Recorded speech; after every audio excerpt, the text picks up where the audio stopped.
हॉस्पिटलमधील बाप लेकीचा हृदयस्पर्शी video social मीडियावरती व्हायरल होत आहे।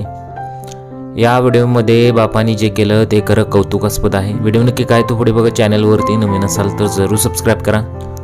आईनंतर दुसरी व्यक्ती माया लावणारी म्हणजे वडील असतात। व्हायरल झालेल्या व्हिडिओमध्ये तुम्ही पाहू शकता की हॉस्पिटलमध्ये मुलगी आजारी आहे, तिचे वडील तिच्या शेजारी आहेत। विशेष म्हणजे ती मुलगी वडिलांच्या मोबाईलमध्ये फोटो काढण्यासाठी विचारते। वडील आपल्या छोट्याशा मोबाईलमध्ये फोटो काढतात आणि त्यांच्या चेहऱ्यावरचे जे हास्य असतं ते खरोखरच पाहण्यासारखं होतं। एवढं जरी असलं तरी मुलगी आजारी आहे याचं टेन्शन त्यांच्या चेहऱ्यावर स्पष्टपणे दिसत आहे।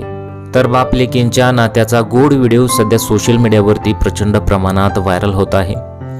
बाप असावा तर अशा असंख्य कमेंट्स लोकांनी केलेले आहेत। सध्या सोशल मीडियावरती हा व्हिडिओ व्हायरल होतोय।